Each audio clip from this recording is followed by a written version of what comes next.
Hello everyone, it's Dimitri, the health mentor, and in this video I want to comment on Matthew Frey book How's Your Marriage Ends.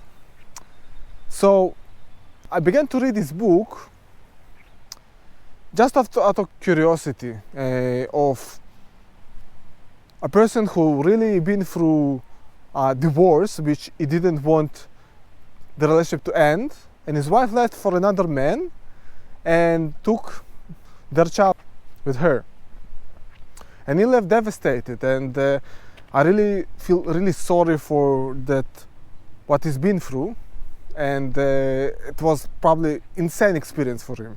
You can see the sense of how much he suffered during that. So in his book he kind of sharing his ideas how you might kind of save the relationship if you just behaved a bit differently. So I want to discuss one main concept that kind of explain in a good way, in a really good way, that happens in a relationship. It's called invalidation triple threat. So it's divides into three parts. First of all, you not acknowledge the experience of reality of your partner, how she sees things. Second, you're not validating her emotions that caused her to feel how she feels. And third of all, you justify your actions, why you've been okay. So for example, he left the dishes on the sink, and then our partner comes home, his partner comes home, and she feels completely angry because the dishes in the 10th time they are there, and she feeling upset and angry and making a scene and drama and yelling, why didn't you clean it again, we talked about it so much.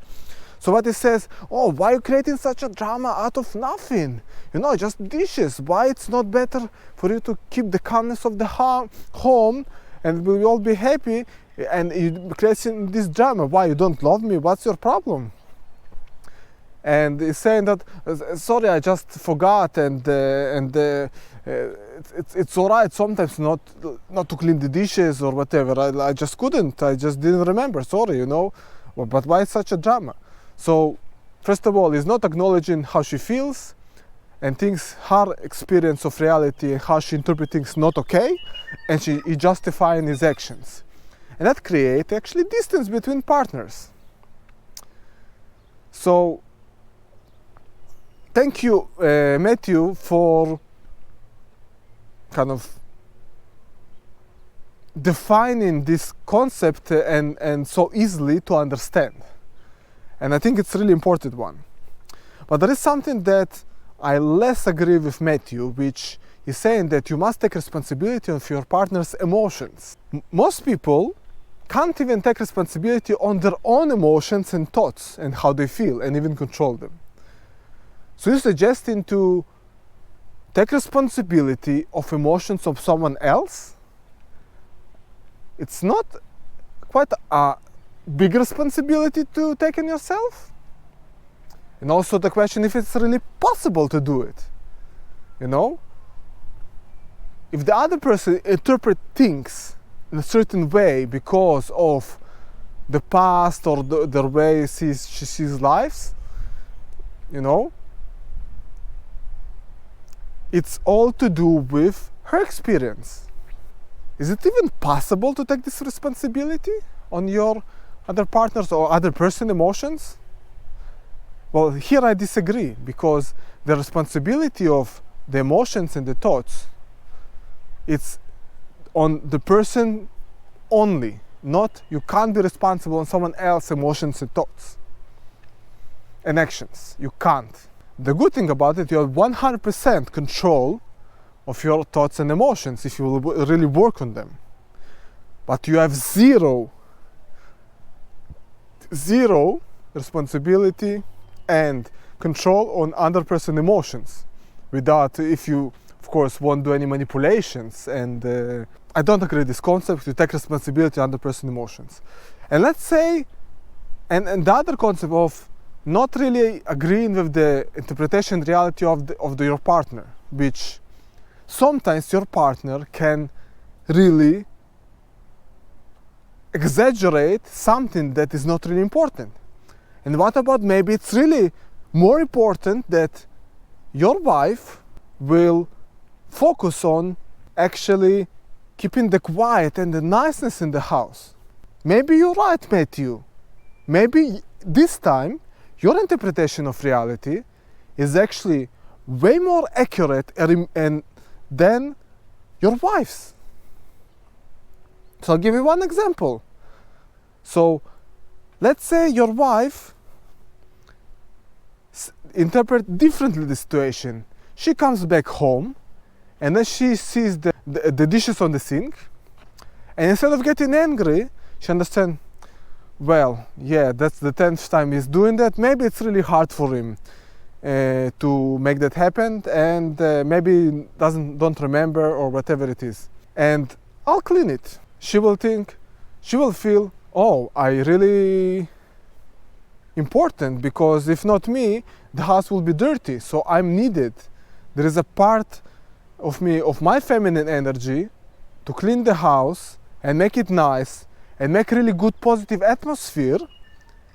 This is my contribution. This is where I need it. So I'm really flattered and feel good about cleaning the dishes, because this is something that only I can do, not my kids and not my husband. So she gladly will take the dishes and put them to the dishwasher and clean them. So Matthew, this time you are right. Your interpretation of reality was way better. And at that point, your wife probably need to think twice about her reaction.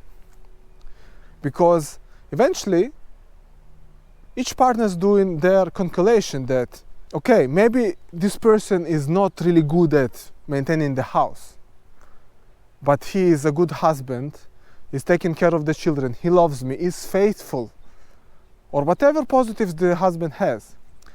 So she prefers to close her eyes on some things that are not really nice. I agree, maybe it's not really, in the beginning, the first reaction is not really comfortable to see the dishes not clean. But I take a mature approach and will love him for what he actually does do good, and close my eyes on the things that kind of negative, which every person has something negative. There is no perfect relationship, no perfect person. And this is the mature approach. Throughout this book, I kind of sense this notion that his wife was like the perfect being and he did all the mistakes. So it was justified for her to leave to other person. But realistically speaking, who promised that this other guy won't leave these dishes on the sink? And all through this book, yeah, this notion that if he just did all these small things that showed his wife that he loves her, she'll probably stay. Matthew, what I really suggest for you is you need to believe in yourself a bit more and be a bit more confident into who you are. And maybe there are other reasons, like I think, there's not enough information in the book, but I'm sure there are other reasons, like the overall reasons, why your relationship didn't work. And I can't say why. But no woman leaves a husband because of these kind of small things. And the responsibility on the relationship relies in both sides. So his wife needs to do some work on her perception of reality as well. Not only you need to change, both people need to change. So that was my bits of pieces about his book.